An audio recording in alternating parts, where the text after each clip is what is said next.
Hi hello friends. Bigg Boss season 8 അതിൻ്റെ അഗ്നിപരീക്ഷയാണല്ലോ ഇപ്പോൾ ട്രെൻഡായിട്ട് നിൽക്കുന്നത്. ഈ അഗ്നിപരീക്ഷയുടെ നിരവധി പ്രമോകളൊക്കെ ഇങ്ങനെ വന്നുകൊണ്ടിരിക്കുകയാണ്. അഗ്നിപരീക്ഷ തുടങ്ങുന്നത് നാളെ 15-ാം തീയതിയാണ്. അപ്പോൾ അതിൻ്റേതായ അനുബന്ധിച്ച് നിരവധി പ്രമോകളൊക്കെ വന്നു തുടങ്ങിയിട്ടുണ്ട്.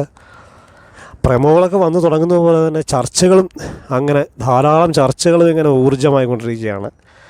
നിരവധി വാട്സാപ്പ് ഗ്രൂപ്പുകളിലൊക്കെ പല ഫോട്ടോകളും, അതായത് നമ്മളിപ്പോൾ ഈ അഗ്നിപരീക്ഷയിൽ പങ്കെടുക്കുന്ന മത്സരാർത്ഥികളുടെ നിരവധി ഫോട്ടോകളൊക്കെ, അതായത് ഒരു 10-20 ഫോട്ടോകളെങ്കിലും ഇങ്ങനെ നമുക്ക്, അതായത് മുടിയുടെ കുറച്ച് ഭാഗങ്ങൾ, മുഖത്തിൻ്റെ കുറച്ച് ഭാഗങ്ങൾ, അങ്ങനെ വ്യക്തമല്ലാത്ത കുറേ ഫോട്ടോകൾ എങ്കിലും നമുക്ക് മനസ്സിലാക്കാൻ പറ്റും ചിലപ്പോൾ ഇവർ തന്നെയാണ് അവർ എന്നുള്ള രീതിയിൽ നമുക്ക് തോന്നുന്ന കണക്കത്തുള്ള അവ്യക്തമായ കുറച്ച് ഫോട്ടോകളൊക്കെ വെച്ചിട്ട് ആൾക്കാർ ഇപ്പോഴേ തന്നെ ഫാൻസ് അസോസിയേഷനും ഒക്കെ രൂപീകരിച്ചിട്ടുണ്ട്. അതായത് കുറച്ച് കാണാൻ വൃത്തിയും ഭംഗിയുമുള്ളവരെയൊക്കെ തങ്ങളുടെ ഫാൻസാക്കുക എന്നൊക്കെയാണല്ലോ നമ്മുടെ ആദ്യത്തെ ഒരിത്. പിന്നീടാണ് അവരുടെ, അതായത് പെർഫോമൻസൊക്കെ കണ്ട് പിന്നെ അവരുടെ വശം പിടിക്കുക, അങ്ങനെയൊക്കെ. എന്തായാലും ഈ ഫാൻസൊക്കെ ചിലപ്പം പാരയായിട്ടും വരാറുണ്ട്. അതൊക്കെ സൂക്ഷിച്ച് കണ്ട് മുന്നേറിയാൽ മത്സരാർത്ഥികൾക്ക് കൊള്ളാം. എല്ലാം നമ്മൾ മനസ്സിലാക്കുക. നമ്മുടെ കയ്യിൽ നിന്ന് ഒരു ചെറിയ തെറ്റ് വന്നാൽ പോലും എടുത്ത് നിലത്തിട്ടടിച്ച് കുടഞ്ഞ് രക്തം ചീറിച്ച് അവർ വിടത്തുള്ളൂ. പൊക്കിക്കൊണ്ട് നടക്കുന്ന പോലെ തന്നെ വീണ്ടും തിരിച്ചും കിട്ടും പണി. അതൊക്കെ ശ്രദ്ധിച്ച് കണ്ട് തുടക്കത്തിലേ തന്നെ നല്ല രീതിയിൽ തന്നെ മുന്നേറി ഗെയിമിൽ മാത്രം ശ്രദ്ധ കേന്ദ്രീകരിച്ച് മുന്നോട്ട് പോയാൽ എന്തായാലും നിങ്ങൾക്ക് എന്തെങ്കിലുമൊക്കെ ഒരു ലക്ഷ്യത്തിലെത്താൻ കഴിയും.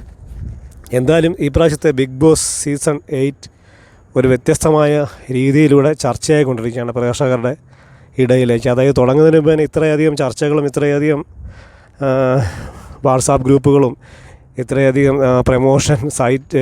പ്രമോഷൻ ചാനലുകളുമൊക്കെ അങ്ങനെ തുടങ്ങിയിരിക്കുന്നത്. ഈ അഗ്നിപരീക്ഷ എന്ന് പറഞ്ഞ ഈ സംഭവം കൊണ്ടാണ് ഇതെല്ലാം ഇങ്ങനെ വന്നിരിക്കുന്നത്. എന്തായാലും അഗ്നിപരീക്ഷ നാളെ സ്റ്റാർട്ടാകാൻ പോവുകയാണ്. നാളെ ഒരു ദിവസത്തെ കാത്തിരിപ്പ് തന്നെ. നമുക്ക് കാണാം എങ്ങനെയൊക്കെയാണ് ഇവരുടെ മത്സരാർത്ഥികളുടെ മുന്നോട്ടുള്ള പോക്കും ഒക്കെ നമുക്ക് കാണാം.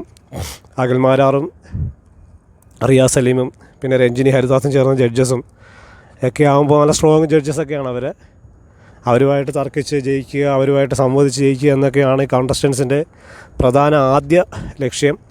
ഇതൊക്കെ കഴിഞ്ഞ് മുന്നോട്ട് വരുന്നവർ എത്ര പേര് എപ്പിസോഡിലുണ്ടാകും എന്നൊന്നും നമുക്കറിയാൻ കഴിയില്ല.